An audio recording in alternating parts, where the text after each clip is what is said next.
રાજ્યના ગૃહ વિભાગનો સૌથી મોટો નિર્ણય સામે આવ્યો છે। સરહદી સુરક્ષા વધારવા માટે 550 કિલોમીટરની રેન્જનું વિભાજન કરવામાં આવશે। મહત્વનું છે કે બનાસકાંઠા પોલીસ રેન્જ બનાવવાનો મોટો આ નિર્ણય સામે આવ્યો છે। બનાસકાંઠા રેન્જ હેઠળ બનાસકાંઠા અને પાટણ જિલ્લાનો સમાવેશ થાય છે। મોરબી જિલ્લાને બોર્ડર રેન્જની સુરક્ષા ગ્રીડમાં હવે સામેલ કરવામાં આવ્યો છે, તો બીજી તરફ રાજકોટ રેન્જમાં સામેલ જિલ્લાઓમાં પણ મોટો ફેરફાર કરવામાં આવ્યો છે।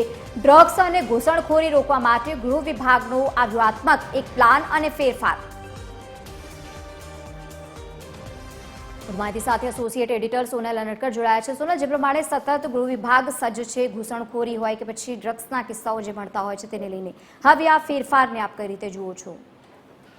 જી, મહત્વનું છે કે રાજ્યના ગૃહ વિભાગ તરફથી એક અત્યંત મહત્વનો નિર્ણય ખાસ કરીને બોર્ડર સંદર્ભમાં લેવામાં આવ્યો છે। જે પ્રકારે ગુજરાત પાસે લાંબી સરહદ છે, કચ્છ સહિતની જે લાંબી સરહદ આવેલી છે, બોર્ડર રેન્જની જો વાત કરીએ તો 550 કિલોમીટર જેટલો અત્યંત વિશાળ જે ભૌગોલિક વિસ્તાર છે રેન્જનો, તે અત્યાર સુધી હતો અને તેને વિભાજિત કરવા માટે થઈ અને વધુ ને વધુ સુરક્ષા જે છે તે મજબૂત બનાવી શકાય તે સંદર્ભમાં આ 550 કિલોમીટરની જે બોર્ડર રેન્જ છે તેને વિભાજિત કરવાનો નિર્ણય ગૃહ વિભાગ તરફથી લેવામાં આવ્યો છે। જેના ભાગરૂપે 3 અલગ અલગ રેન્જના ભાગ પાડવામાં આવ્યા છે અને સાથે જે નવી રેન્જ બનાવવામાં આવી છે તે બનાસકાંઠા રેન્જ ઊભી કરવામાં આવી છે। અત્યાર સુધી બોર્ડર રેન્જ અને રાજકોટ રેન્જ હતી, જેમાં અને નવીન બનાસકાંઠા રેન્જ છે તેનો ઉમેરો થયો છે।